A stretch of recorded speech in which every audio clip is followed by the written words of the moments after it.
Hello students, मैं संजीव मिश्रा अपने YouTube channel पर आप सभी का हार्दिक स्वागत करता हूं। आशा करता हूं आप सब स्वस्थ मस्त और अपनी पढ़ाई में पूरी तरह व्यस्त होंगे। प्रिय विद्यार्थियों, आज हम सब पढ़ेंगे पाठ 7 अनमोल वचन, जिसके कवि हैं दादू दयाल जी। प्रिय विद्यार्थियों, यह हमारा पाठ 7 अनमोल वचन का दूसरा वीडियो है। इसके कवि हैं दादू दयाल जी। और दादू दयाल जी के बारे में मैं अपने पहले वीडियो में बता चुका हूँ। आज हम लोग जितना पढ़े थे पहले वीडियो में, उसके आगे जानेंगे। अब यहाँ पर देखें तो पहले वीडियो में मैंने बताया था कि कवि ने अपने इन दोहों के पीछे, इन दोहों के द्वारा उन्होंने हमें बहुत सारी शिक्षाएं दी हैं, बहुत सारा ज्ञान दिया है। यहाँ पर उन्होंने गुरु के महत्व को बताया है, तो दूसरे में उन्होंने धन के बारे में बताया है कि परोपकार के लिए हमें धन खर्च करने चाहिए। आगे उन्होंने बताया है कि सद्गुरु का हमारे जीवन में क्या महत्व होता है। साथ ही साथ चौथे दोहे में उन्होंने यह बताया है कि हमें अपने शरीर के भीतर जो हमारी आत्मा है, जो परमात्मा का अंश है, उसका हमें हमेशा ध्यान रखना चाहिए, उसी की वंदना आराधना करनी चाहिए। मंदिर और मस्जिद में जाकर ईश्वर की प्राप्ति नहीं हो सकती है। आज उसके आगे हम लोग चलेंगे। फल पाका बेली तजी, फल पाका बेली तजी, छिटकाया मुख माही, साईं अपना कर लिया सो फिर उगो नाही। फल आप जानते हैं, पाका यानी पक गया, बेली, बेल मतलब डाली, तजी मतलब छोड़ना, त्यागना, छिटकाया मुख माही, छिटकाया अर्थात भीतर चला गया, माही मतलब में। यहाँ पर इस दोहे के माध्यम से कवि दादू दयाल जी हमें ईश्वर के महत्व को बताते हैं कि ईश्वर, परमात्मा, भगवान, हम जो भी उन्हें जिस नाम से भी पुकारते हैं, जो भी उन्हें कहते हों, जो भी नाम देते हों, कवि उनके बारे में बताते हैं कि वे जब हमें स्वीकार कर लेते हैं, अपना लेते हैं, तो हम इस संसार के आवागमन के चक्करों से मुक्त हो जाते हैं, जीवन जीने के चक्र से मुक्त होते हैं। कवि यहाँ उदाहरण देते हैं पके हुए फल की। कवि दादू दयाल कहते हैं कि जब फल पक जाता है, पकने के बाद वह अपनी डाल पर बहुत समय तक नहीं रहता। कुछ समय के बाद उसे अपनी डाल छोड़ देना पड़ता है। वह डाली से टूट करके नीचे जमीन पर गिर जाता है। फल पकने के बाद अपनी डाली को त्याग देता है, छोड़ देता है, क्योंकि यह संसार का नियम है कि जो आया है वह जाएगा। उसे इस संसार को छोड़ना पड़ेगा, रुखसत होना पड़ेगा। उसी तरह से पकने के बाद फल जो है वह डाली को छोड़ देता है और जमीन पर नीचे गिर जाता है। जब वह फल पकने के बाद नीचे डाली से गिरता है तो उस पेड़ का जो मालिक है वह उस फल को, पके हुए फल को उठा करके खा लेता है, अपने मुंह में रख लेता है, और मुंह में प्रवेश करने के बाद फल का अस्तित्व समाप्त हो जाता है। वह फिर से इस धरती पर दिखाई नहीं देता है। वह फल अपना अस्तित्व समाप्त कर लेता है। कभी कहते हैं कि जिस तरह से फल के पक जाने पर वह डाली से अलग हो जाता है, विलग हो जाता है, और उसका मालिक उसे मुख में रख लेता है, खा लेता है, वह पेड़ के मालिक के मुख में प्रवेश कर जाता है, ठीक इसी तरह से हमारा जीवन भी है। साईं अपना कर लियो, अगर साईं मतलब ईश्वर, परमात्मा, अपना मतलब अपना, कर लियो मतलब कि अब स्वीकार कर लिया, अपना लिया, सो फिर मतलब फिर से, उगो नाही, उगो मतलब जन्म लेना, नाही मतलब नहीं। कभी कहते हैं कि ठीक इसी तरह से हमारा जीवन भी है। यदि ईश्वर हमें एक बार अपना लेते हैं, स्वीकार लेते हैं, अपने धाम में, अपने पास में हमें बुला लेते हैं, तो फिर हम जन्म लेने और मरने, जीवन जीने की इस प्रक्रिया से मुक्त हो जाते हैं। फिर से हमें धरती पर लौटकर आना नहीं पड़ता है। अगर ईश्वर हमें नहीं अपनाते हैं तो फिर से हमें धरती पर जन्म लेना पड़ता है, जीवन के सुख दुख को भोगना पड़ता है। इस तरह से ईश्वर के महत्व को बताया गया, जीवन के महत्व को बताया गया है। माही और नाही ये जो है ये आपके कहलाते हैं एक समान उच्चारण होने वाले शब्द। यहाँ पे देखेंगे तो ये दो आपका अल्प विराम है, ये दोनों पूर्ण विराम कहे जाते हैं। अब यहाँ पे प्रश्न आपका व्याकरण में आता है कि निम्नलिखित शब्दों के लिए पद्यांश में आए हुए शब्द, जैसे आ गया यहाँ पे डाली, डाली के लिए कौन सा शब्द आया? बेली। त्यागना या छोड़ना, तजी। ईश्वर, ईश्वर के लिए साईं। जन्म लेना, जन्म लेने के लिए उगो। अगले दोहे में चलते हैं। दादू इस संसार में ये द्वय रतन अमोल, एक साईं एक संत जन, इनका मोल न तोल। यहाँ पर कवि दादू दयाल जी ईश्वर के महत्व को और संतों के महत्व को बता रहे, ठीक वैसे ही जैसे कबीर ने कभी कहा था कि गुरु गोविंदो खरे काके लागहु पाए, बलिहारी गुरु आपने जिन गोविंद दियो बताई।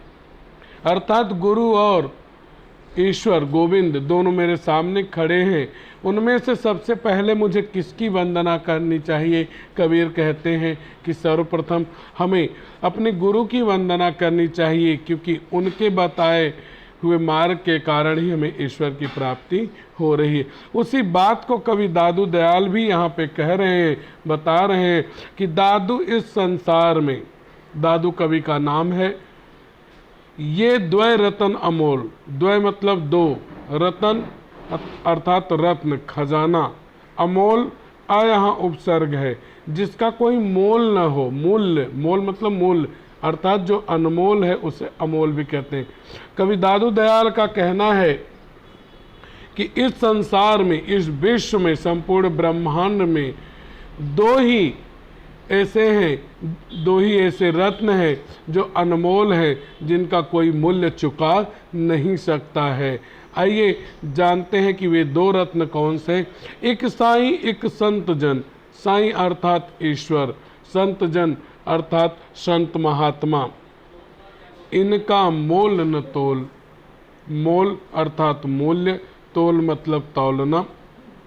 कवि कहते हैं कि जो दो अनमोल रत्न हैं, जिनका मूल्य कोई नहीं चुका सकता, जो बहुमूल्य हैं, उनमें से एक तो ईश्वर है और दूसरे संत महात्मा है, सन्यासी है।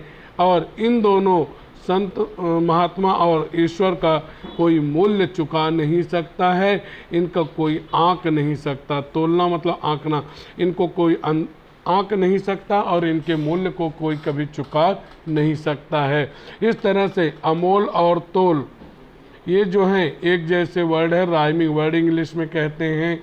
यहाँ पर दूसरे जो प्रश्न बने हैं, प्रश्न यह बना है कि संसार की दो अमूल्य वस्तुएं, तो एक होगा साईं और दूसरे में होगा संत जन। यहाँ पे अन्य जो प्रश्न बना पहले वाले में वह यही बना कि पक जाने पर फल का होने वाला परिणाम, तो पक जाने पर फल का क्या परिणाम होता है? पक जाने पर फल जो है वह उस पेड़ के मालिक के मुख में चला जाता है, स्वामी के मुख में चला जाता है। स्वामी जब उसे अपना लेते हैं तो वह फल फिर से उगता नहीं है। आइए आगे बढ़ते हैं। यहाँ पे जो प्रश्न आपका आएगा, निम्नलिखित शब्दों के लिए पद्यांश में आए हुए शब्द। तो जैसे यह प्रश्न आया कि विश्व, विश्व के लिए संसार, दो के लिए आया है शब्द कौन सा? द्वय। रत्न, रत्न के लिए रतन। अनमोल या बहुमूल्य, उसके लिए अमोल। ईश्वर, ईश्वर के लिए साईं। यहाँ पे महात्मा, महात्मा के लिए संत जन। तो इस तरह से यहाँ पे व्याकरण भी पूछे जाएंगे। चलिए तीसरे दोहे में चलते हैं। मेरा बैरी मैं मुआ, मुझे न मारे कोई, मैं ही मुझको मारता मैं मर जीवा हो।